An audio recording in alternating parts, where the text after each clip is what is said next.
Welcome to Warn. Today we discuss how Israel became the military superpower. Today, Israel has become synonymous with military prowess. The tiny West Asian nation has a reputation for always deploying a qualitative edge on the battlefield and tactical chutzpah, an appropriately Yiddish word. Many states the world over, bigger and richer, struggle to replicate what the tiny Jewish state of 8.5 million people has achieved within a short time. In The Weapon Wizards, How Israel Became a High-Tech Military Superpower, Yaakov Katz, editor-in-chief at the Jerusalem Post, and Amir Bobat, military editor at Walla, describe Israel's journey from independence in 1948 when the new state had barely 2 shekels to rub together to its emergence now as a destination for high-tech military equipment. Some of Israel's success is due to its rather unique situation. From the moment of independence, the state has constantly been at war. The nature of Israel's wars may have changed from state to non-state opponents, but the threat still remains. As Haim Eshed, the father of Israel's satellite program, casually remarks, the shadow of the guillotine sharpens the mind. Material adversity, numerical deficiency and geographical disadvantage forced the Jewish people to compensate with motivation, intelligence and innovation. As former Deputy National Security Advisor Reuven Gal commented, if Israel is not creative in its thinking, there is a chance that it will not survive. Therefore, with its meager resources, it had to become the ultimate jugaad nation. There is, of course, the human element. As Katz and Bobat explain, the greatest strength of Israeli society is its informality and absence of hierarchy. Contrary to expectation, mandatory military service has not made Israelis regimented. In fact, most revel in their casualness and indiscipline. New recruits into the Israeli Defense Forces, IDF, address their superiors as Sir, but after a while are encouraged to refer to their commanders by their first names and are not obligated to salute them. As U.S. Air Force Lieutenant Gen. Ronald Kadish found out, in Israel, it is not uncommon to see aircraft mechanics argue with generals over the performance of a fighter jet even in front of international visitors. What mattered Kadish's hosts was only that the lowly officer made sense. Israel also benefits from the fact that its population seems to always be floating between active service and reserve duty. Along with the circulation of manpower, the IDF also benefits from the skills and networks this manpower brings in from the professional sphere. Their military experience gives them a perspective most weapons developers lack elsewhere in the world and helps them come up with innovative solutions to a fast-evolving battlefield. Some countries like the United States second military officers to defense contractors, but personnel parachuted in run the risk of being seen as outsiders. The seamless flow of talent between civilian and military realms gives Israel a distinctive edge over other states. The IDF does not take this inflow of talent for granted. Reservists come for a set period of time, and the last thing you want to do is make them feel like they are wasting their time, Shaki Benanat, former head of the IDF Reserve Corps, explains. Much like their full-time brethren in the military, they often chase a problem up the chain of command until it is resolved. The emphasis is always on the workable practical rather than the perfect theoretical.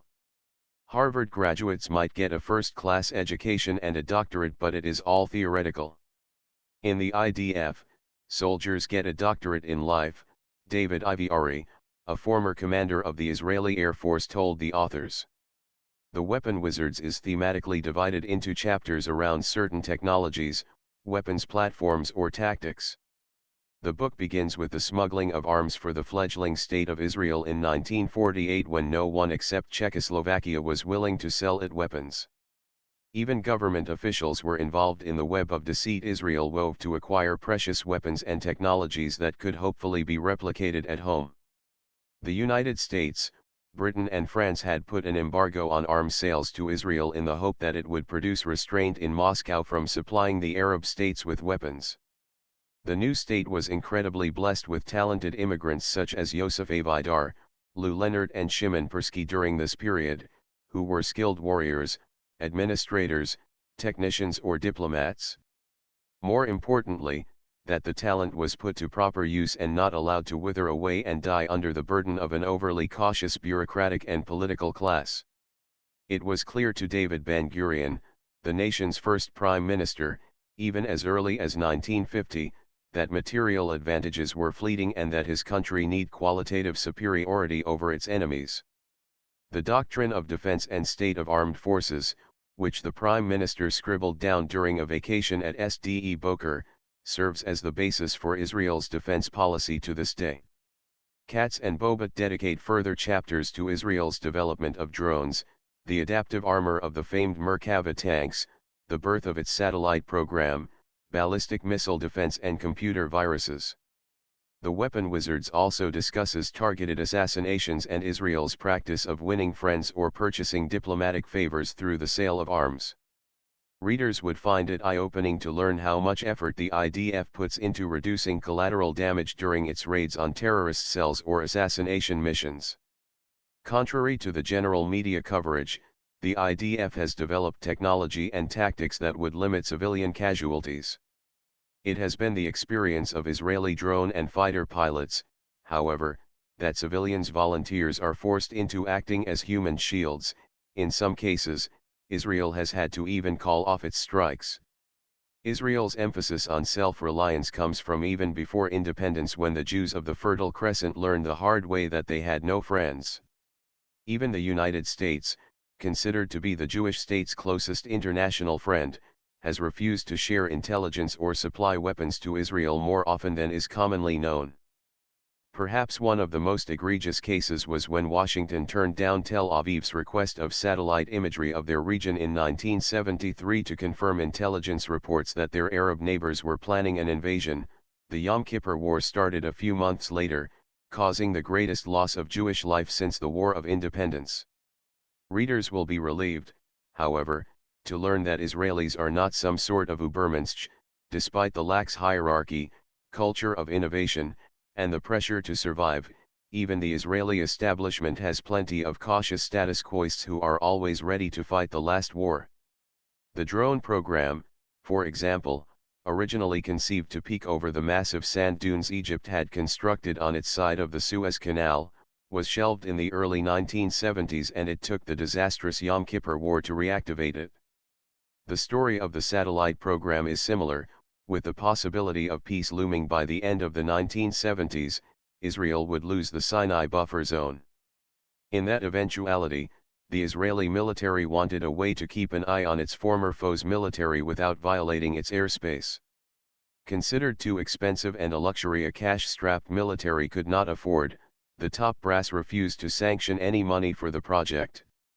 However, Major General Yehoshua Sagai, the commander of Amman, Israel's military intelligence, believed in the project so much that he diverted $5 million of discretionary funds from his budget into an off-the-books pilot program. This incident illustrates both the freedom Israel gives its officers and the audacity with which that freedom is sometimes exercised in pursuit of a national goal. An interesting side note is that Israel is probably the only country that launches its satellites westwards, against the spin of the Earth, because a typical launch would contain the risk of flying over and crashing into enemy Jordanian and Iraqi territory. The Weapon Wizards is a pleasurable and breezy read, filled with fascinating anecdotes from Israel's military history.